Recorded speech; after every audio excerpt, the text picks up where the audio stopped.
Hey everybody, welcome to So Many Sequels, your book club for movies. I'm Josh. I'm Garrett. And I'm David. Today on the show, we are suiting up for a wild ride as we go back to 1994? Yes, 1994 for James Cameron's action comedy, True Lies. This was chosen by fans of the show through our social media channels. Thank you guys for voting for that and submitting all of the options that we chose. Be sure to subscribe to the show yourself on YouTube or in your favorite podcasting app, wherever you enjoy the show. We are shooting for 316 subscribers on YouTube, and we really want to get that pushed up here soon. So go help us out. Hit that subscribe button. Let's get started talking about True Lies. A fearless, globe-trotting, terrorist-battling secret agent has his life turned upside down when he discovers his wife might be having an affair with a used car salesman, while terrorists smuggle nuclear warheads into the United States. Just regular everyday problems for Arnold Schwarzenegger in the early 90s. He, of course, stars in this movie alongside Jamie Lee Curtis, Tom Arnold, Bill Paxton. Honestly, pretty great cast. And James Cameron at the time is the director of the Terminator movies. Also, very big deal. So, David, how did this movie do box office-wise before we get into our thoughts on it? Well, this movie was a pretty big hit. It opened July 15th of 1994 to $25.8 million. It was the number one movie of the box office, just ahead of Forrest Gump at number 2 with $24.1 million. Point out now, Forrest Gump only had a 1% drop in its second weekend. That's pretty crazy. And then you had The Lion King at number 3. Angels in the Outfield debuted at number 4 with $8.9 million. And then we were watching this movie just a week ago. It was Speed at number 5 with $5.1 million. With that, and fun fact, I almost picked Angels in the Outfield for September. That would have been a good pick, too. That would have been a good pick. It was on my short list. So, interestingly, that $25 million, that is the third highest open of 1994. The highest open of 1994, to my surprise, is Interview with a Vampire, which opened at $36 million back then.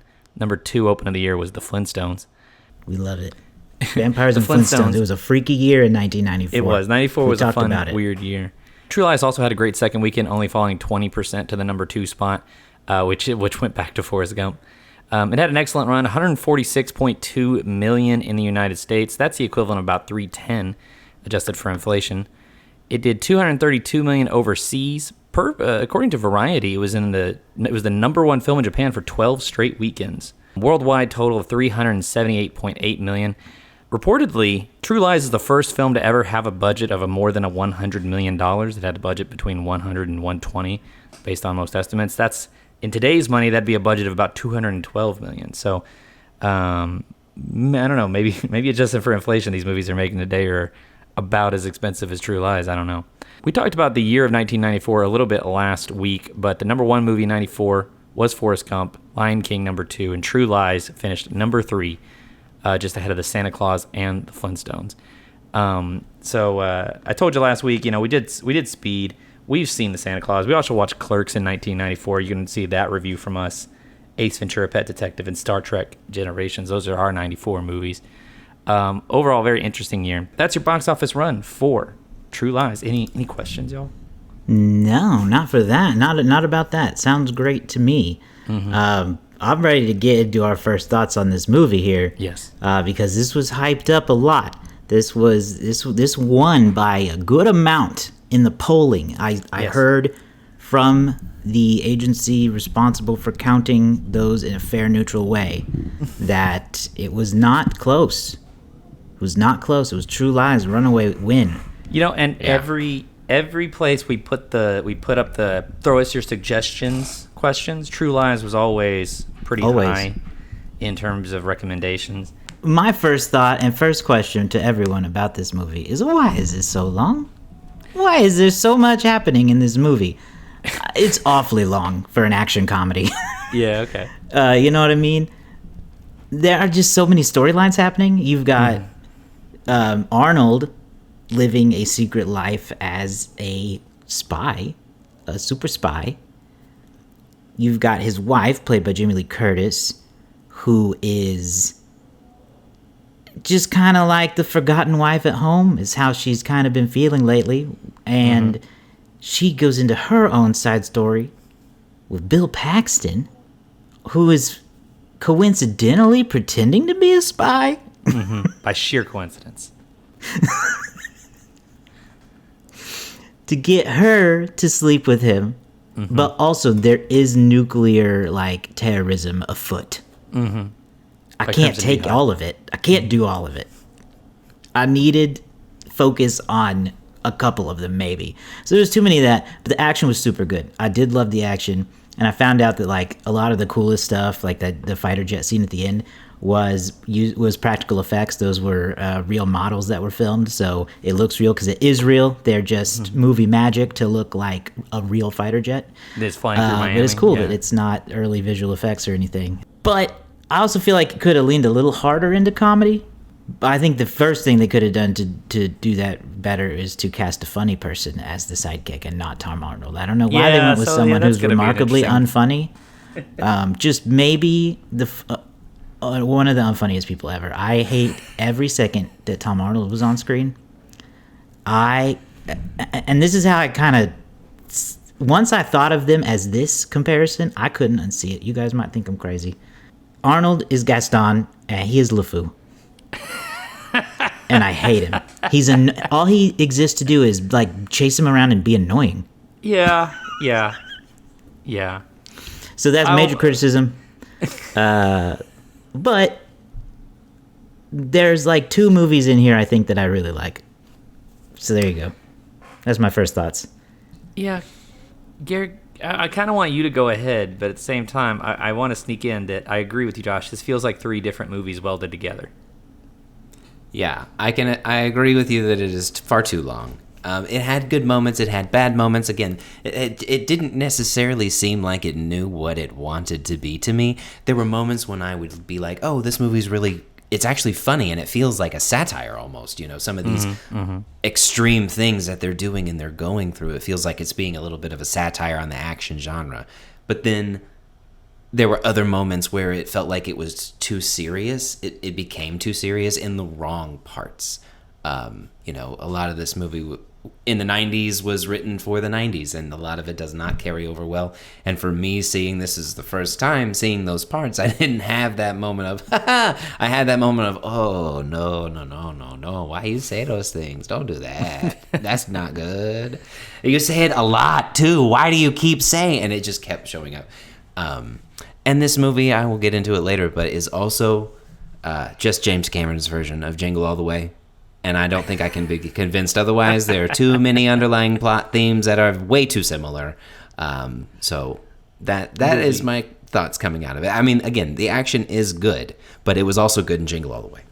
Well, Jingle All the Way, also a movie we've reviewed for this podcast in a previous So Many Santa, so look that up. Yep. I believe my first So Many Santa movie. Yeah, this movie feels like it's spoofing spy movies at times, but then also just tries to be like a normal, regular, goofy spy movie. Like you said, Garrett, I don't know which. It's like midway through they were like, it was fun making fun of spy movies, but now let's just do let's just do over the top James Bond stuff. I've always had a hard time. Well, maybe not a hard time. I've always kind of gone back and forth as Arnold as a hero for me, because he's always the top dog in every fight. There's very little drama with Arnold in a fight. He's the big guy. With you compare him to someone like Jackie Chan, who's always the underdog in every fight he's in, and he has to get creative to, I got to use a ladder to get away from these bad guys or something. The creativity of those fights is very fun. Now, that said, Arnold's very fun to watch in this, like him ripping a hand dryer off the wall and bashing a dude in the head with it, or him, impaling a dude with a hook, or something like that. Like, it's very fun. Arnold's a powerhouse, so you have to find the fun in the powerhouse style. The violence in this is pretty cartoonish at times and very creative. I think that what really worked for me was the humor, specifically with Arnold, because Arnold's delivery is very dry. So sometimes his something about him delivering a punchline makes it, I don't know, it makes it work better than Tom Arnold delivering it sometimes. Curtis is also very funny in this. Everything's better than Tom Arnold delivering a punchline. Yeah. A fart. Yeah, we'll get live fart is better. We'll get more to Tom Arnold later, because I know from what I did some reading, and Tom Arnold got a lot of praise in 1994 for this performance, but I feel like it hasn't aged terribly well for me. I think they liked OJ still. So anyway, yeah, the plot is kind of thoughtless, and honestly, there's some elements of the plot that I was like, ugh, this is just kind of ick. Lot of ick. Okay, I gotta talk about the first dick. We'll get into it in a minute. No, we get to my first dick now.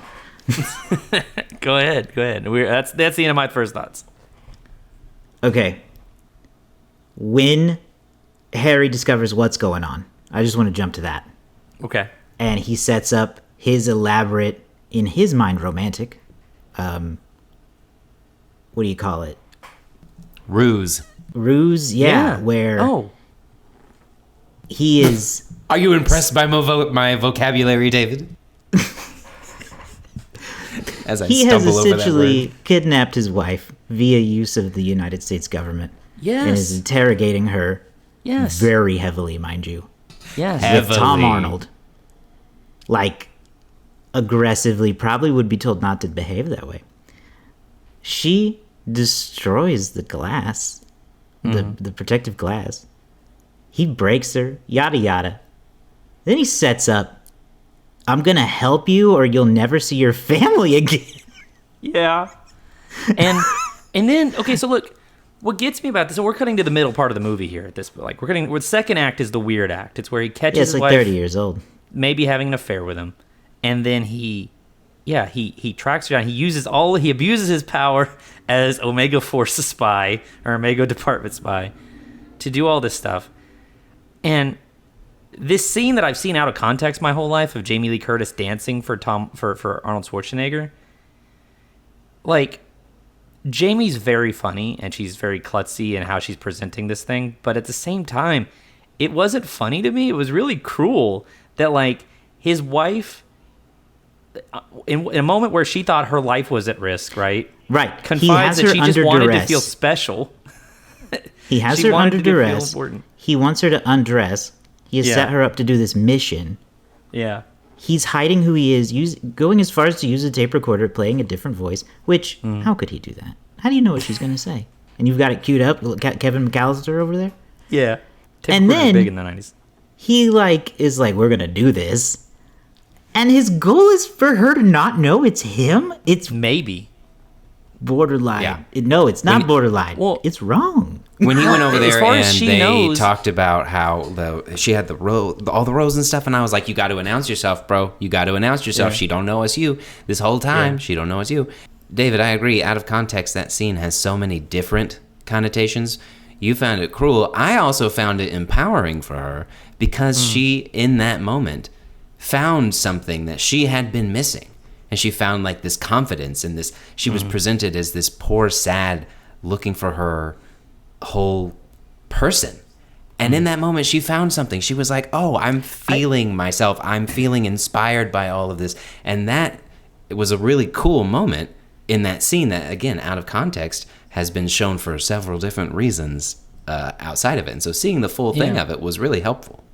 I think that the only thing that really saves that whole sequence, from the moment that, Bill Paxton takes her back to his trailer through the end of them being abducted by the terrorists, in the hotel, the only thing that saves all that is Jamie Lee Curtis's performance, because she's really good in that whole run.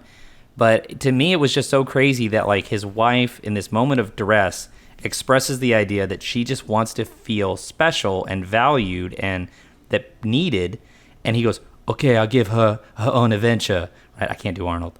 But, like, his version of making her feel special is to make her feel coerced to pretend to be a prostitute for, as far as she knows, an international gun dealer, and then put her in a position where she's got, that moment you talked about, sick. Her eyes are closed, and as far as she knows, she's about to be, we'll say, sexually assaulted, in case it's a problem for YouTube to say the other word. She's terrified in this moment, and to me, it was it was pretty ick, and I did not like it. Pretty ick is putting it lightly. Yeah, but the way they treat women and that whole storyline is very ick.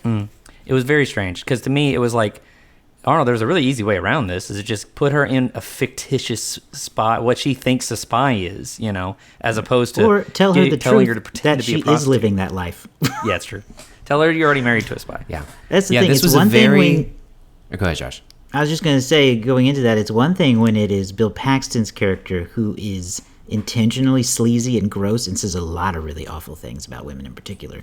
And that's on purpose. And then you've got Arnold who's just like, who thinks that's romantic, and that's where that bothers me. I don't like, why were your intentions with that good?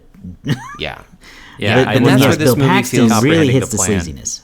Yeah. That's where this movie feels like it just can't quite find itself. Again, the treatment of women is poor. The dialogue is bad. I wrote down some quotes that I'm going to go over, so plug your ears if you got kids in the car or wherever you're listening to it. But You can talk about talking about Paxton? yes, most of these are from Paxton, but this first one's from Tom Arnold. He says, "Women can't live with them, can't kill them." That was it. That was it. Yeah, he just said were that. they Yeah. writing back then? Yeah. The next one is whenever, for context, Bill Paxton and Arnold Schwarzenegger are in a car. He says, quote, Bill Paxton says, "What are we talking about here? Pussy, right? The vet gets them wet." And then he also says something later on about, like, titties that make you want to beg for buttermilk. I mean, like, come on. Come on. Right, But right, then, right. But then if that is the thing, character that you are going over the top with and like holding over in this thing, and then he's like crying after he's pretending to be a spy and like admitting that, quote, "I got a little dick, it's pathetic," end quote. That is where the satire and the funniness comes in, and I like that piece. I don't like the interrogation pieces. I don't like that. No. Again, I also was missing. You had that moment with Jamie Lee where she found herself, and she still doesn't know what's going on. And then all of the stories merge in the middle, and I desperately wanted her to take control of that scene because she doesn't know that her husband is a spy, and she thinks that she's still on a mission, and I wanted her with this newfound confidence to start taking control of the situation, and I didn't get it. And I was like, oh, so I got another hour and a half of this, or however long it was. So that was a letdown too. Yeah, for sure. And it is funny. Like, I mean, the thing is, Bill Paxton's rant is very funny because of how just crass it is, how graphic it is. And I think still moderately funny by today's standards because, I mean, the joke isn't that you're on Bill Paxton's side. He's a sleaze. And honestly, Bill Paxton, great sleaze. I think I like him more here than in Twister. But he's very funny. He nails this role. He was great. There was an element of like, I think it's just because she's being played by Jamie Lee Curtis, but I was kind of disappointed that Helen, the character of Helen, is kind of dumb enough to fall for this spy routine, but at the same time, her husband actually is a spy. So like, how dumb can she? I don't know. In the 90s, women were written dumb. I mean, that's just the way to put it. It's like most female characters were not written well. And honestly, I think the arc in this one is good. I think the arc is good. I think they just go too far to the extremes, and that's where I feel like it could be satire. Well, and I think it feels so unsure. I think it could have been nicer too to actually get more time with Helen as a character before this thing, because we only really get to see like glimpses of her. If you give me any more time in this movie, I'll kill you myself. We only see her in glimpses up till then. Less time for Tom Arnold, more time for Jamie Lee Curtis. That's all I'm saying. So what about some of the action, though? Because we've talked about what we haven't liked, but the action parts of this they're very entertaining. They're very, again, extreme, over the top. One of the opening scene when Arnold he just smashes those dogs together. I backed it up again and watched that because that was hilarious. That whole and scene one of the coldest movies so, I've ever seen. It was like that set the tone. I didn't expect that, so it was that stood out to me. What about you guys? The other parts did too, but that one was sure. like, yeah. If we lost you in the beginning talking about the second act, let us now talk about the fun action movie, because yes, I also rewound the Dobermans having the meeting of the minds moment, and that whole opening sequence was so Bond light. It was very inspired by the traditional spy. The skiers with the Uzis. And they can't hit Schwarzenegger for nothing. That was a great opening scene. And the next major scene But Josh, feel free to address the opening. But the next major scene I want to talk about is the horse chasing a motorcycle through the elevator and all that. Yes. That was crazy. That was most movies that'd be enough. That was just the second action sequence. Yeah, that scene was really crazy. I mean, there were so many action movies. There was that. There was again, Josh, you mentioned the fighter jet scene, and that really stood out again as moments of really cool action and really funny satire. I also liked the crane scene with baby Eliza Dushku, or teen Eliza Dushku up there. Mm-hmm. But yeah, well, Josh, sorry, jump in. Where do you want to go? Yeah, I mean, there's so much happening. The horse scene is so ridiculous. It is. But I love how intentionally ridiculous it is. It's not just a horse chasing a motorcycle. It's also a horse chasing a motorcycle up an elevator. Like, they are in individual elevators, in individual buildings, competing. Arnold rides rides a horse into an elevator with an old couple. Yeah. They reminded my wife of Eastland Hill Mall.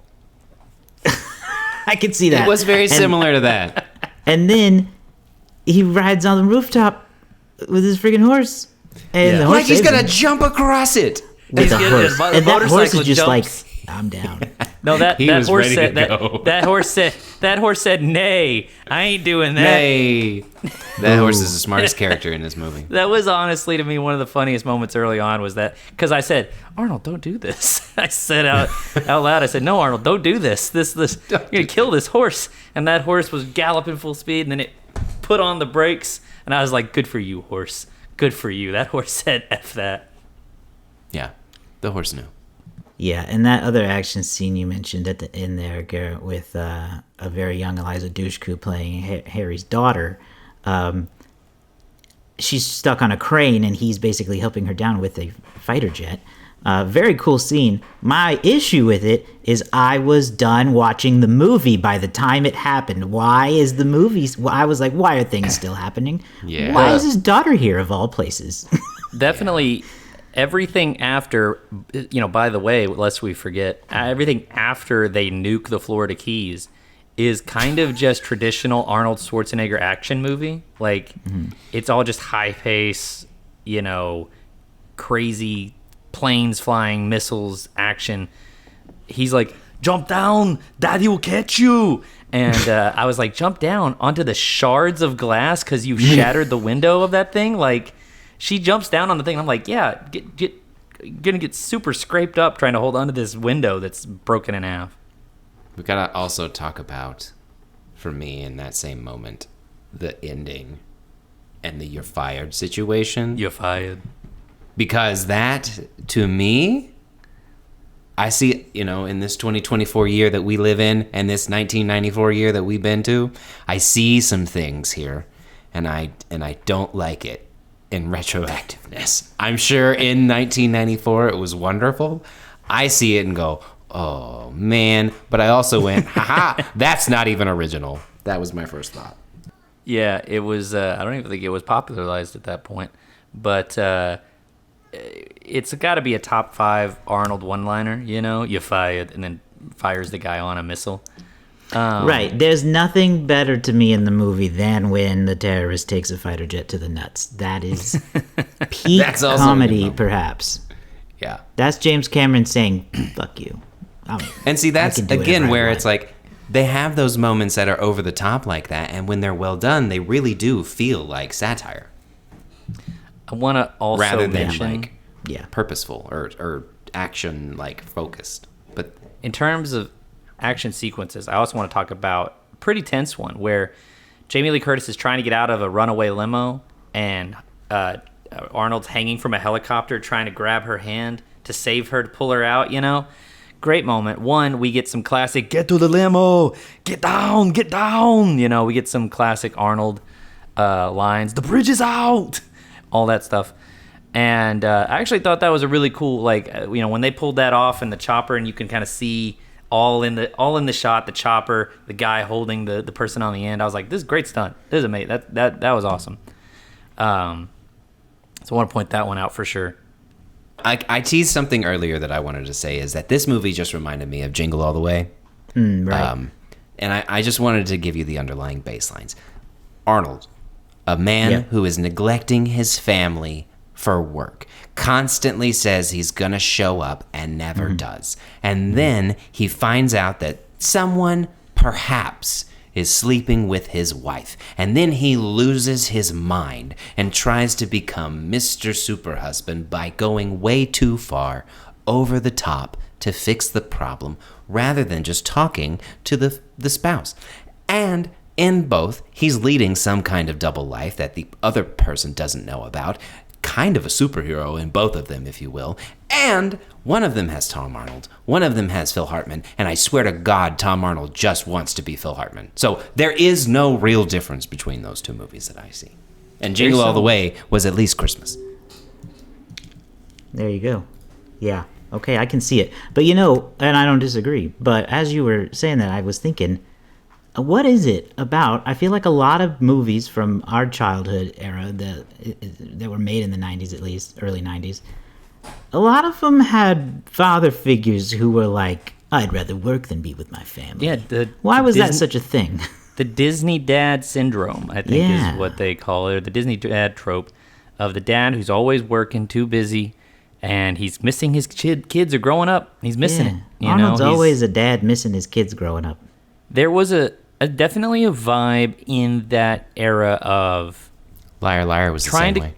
Trying to convince parents, or at least dads specifically, Mrs. Doubtfire, to be there for their kids because their kids are growing up. They're only going to be young once. All that stuff. Like, there was kind of a push to try to get dads to be more family dads as opposed to, workaholics. Maybe it's reflective of the people who were writing in the 90s. They grew up with dads who were always working in the 60s or late 50s, Maybe it's reflective of that. And they wish that they had dads who were around more often. I don't know. But it is a very real through line, and you still see it some today. But that's why there are so many horror movies coming out. People be scared. Yeah. One part of this movie that we haven't talked about that does age really terribly is the laughable Crimson Jihad terrorist organization, who is the main antagonist in this movie. There's this showdown between this one terrorist mainly, who they're just playing this cat and mouse game throughout the movie while Arnold's doing all this other stuff, using the government to trick his wife and taking horses and things like that. Mm-hmm. And it's another really bad trope of the time, where just any action movie is just full of typically Islamic or Muslim terrorists, Middle Eastern terrorists of some sort, and it is not good. It is not good. Not good. No. Not very cartoonish terrorists too. Yes. You can just tell that this is just from a very weird time. And look, we're not necessarily defending terrorism, but the presentation of Middle Eastern and the Gulf Coast War, or not Gulf Coast, but like that whole time period. It's the assumption that the terrorists are Middle Eastern. Like, that's just the default of the time.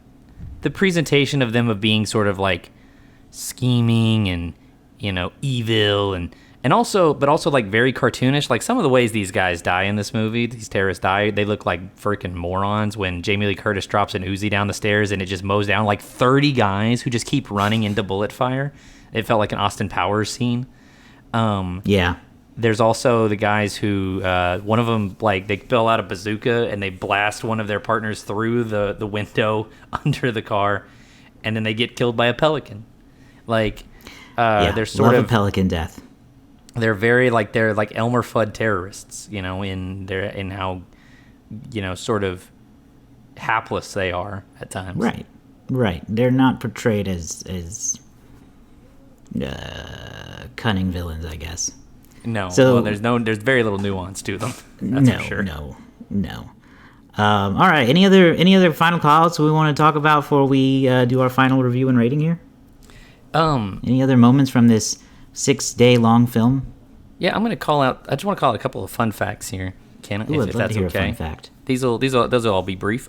James Cameron actually met John Landau while working on this movie, who would go on to be his collaborator for Titanic and the Avatar movies. Cameron described him as the suit that Fox made me assigned to me, and they ended up really hitting it off, and ended up John Landau left Fox to work exclusively with James Cameron after that. The movie's actually based on a French film, so it's a I did see that it was not an original movie. It's Yeah, the name of the French film is La Totale, which I don't know what that translates to. But True Lies is also very strange as a title for a movie. I'm still kind of wrapping my head around it. This was the so at the beginning of the movie. I don't know if you guys saw this on Hulu, but we grew up with this particular intro. This was the first film to feature the 20th Century Fox logo with that very specific intro of like it pans over the top of the 20th Century and you hear the ba ba ba and all the lights going and da da da da. Like it was the first movie to feature that particular intro. For years, it just kind of screen came up and it said 20th Century Fox with music, and that was it. But this is like that big swirling searchlights thing. So that's kind of neat. Jeopardy level knowledge. Well, this is just some stuff I found researching the thing. But also, there were long gestating plans for a True Lies 2. Never really came to fruition. One, because of Titanic, which Cameron worked on for a very long time after, through the 90s. And then they had it ready in March of 2000, and they were going to start filming at some point. And then 9/11 terrorist attacks happened, and they were like, let's hold. And kind of by the time they thought maybe they could rework the script to not be a comedy about terrorism, which is hard to pull off in 2002, Schwarzenegger was about to be governor of California. So once he became governor, that really kind of sealed the deal on any future True Lies movies. Dang, sorry, Tom Arnold. Missed out on that paycheck. I did see that Tom Arnold did do a movie in which he fictitiously he's filming a True Lies 2, and Arnold makes a cameo in it. It was his idea. They were all for it until 9/11. Jamie Lee Curtis famously said, "Yeah, we can't make funny terrorists now." No, I wouldn't recommend it. All right, not a great idea. Let's do our final thoughts and reviews then. There's so much in this movie that's funny to crap on and make fun of, but it is a fun movie for the most part. Like I made plenty of mention of, it is too long, so there are moments where I was not having as fun as I'd like, and I was just wondering, where is this going now? There's a lot of great scenes that are just, I feel like, instant classics because of how ridiculous they are. Arnold is very funny in the times when he needs to be. Tom Arnold is very not. It's like there's a good and a bad for everything. So I think all things considered, I still think that it did something right. And I don't know how to... I can't... I'm trying to justify why I'm going to give it 3 stars because I feel like I shouldn't, but I'm going to give it 3 stars. Okay. I just can't. I don't think there's anything wrong with that. I'm also going to give it 3 stars. This movie couldn't quite figure out what it was doing, but the stuff that it did well.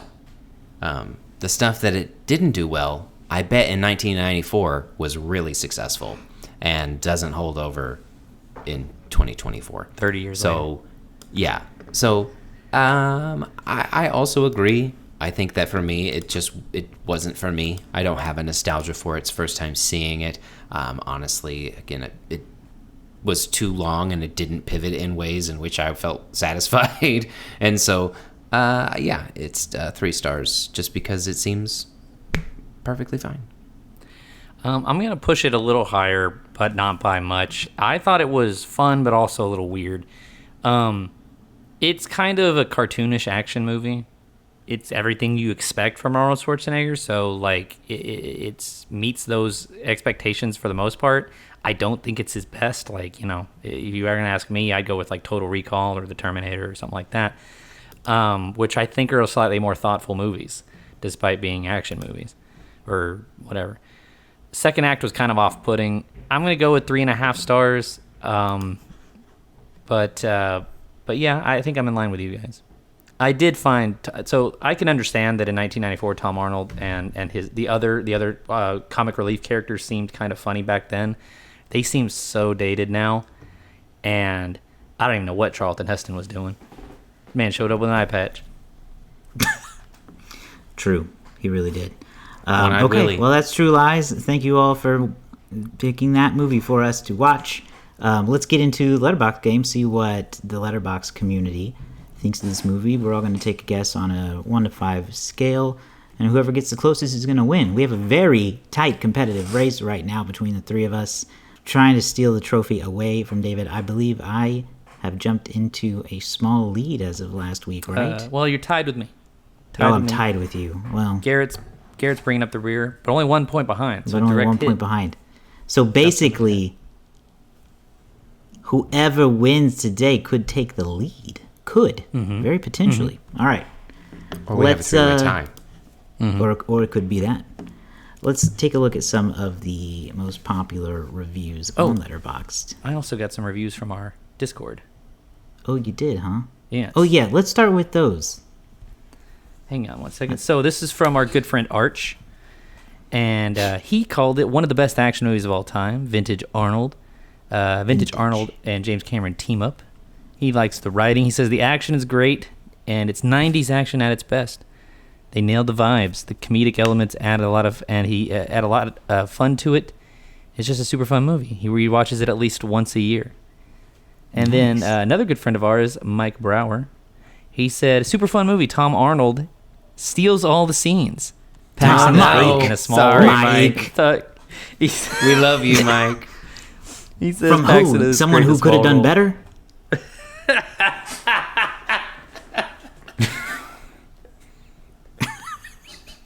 I think I got him with that one. Or someone who could have done better. Yeah. Man, could you imagine if it had been who did you say? To be fair, Josh has always had a personal grievance against Tom Arnold. And I don't know why. The best damn sports show, period. Garrett, who was in Jingle All the Way? Phil Hartman. Tom Arnold. Imagine it's Phil Hartman in this role. That's what I did. It was better. Yeah, Anyway, you know all what? right. They could. So- I could see that. So please join our Discord. You can also follow us on Threads, and We respect ask all for opinions. reviews there. Oh yeah, just Yes. not Mike's. At least about movies. Just kidding. Of We're course. just kidding. But back to the Letterboxd reviews. We got a few good ones here. 4.5 stars.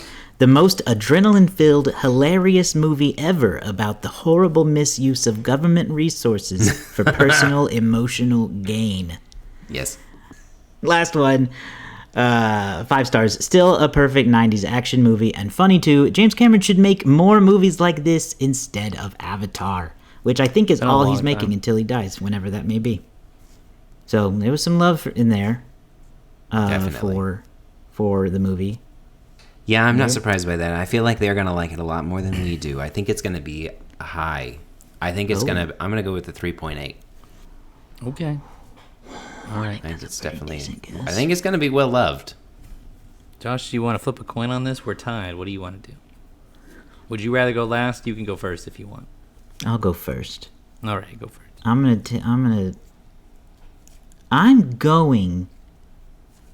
to trust our gut a little more and pick 3.5. 2.5. I'm going to make this really difficult because I'm going to say 3.6. So we're going to need some tiebreaker ready for between me and Garrett if that's the case. Oh boy. Okie dokie. Here we go. All right. We have a direct hit this week. Direct hit. Direct hit. Someone's taking the lead. And it is David. This movie is a 3.6 on Letterboxd.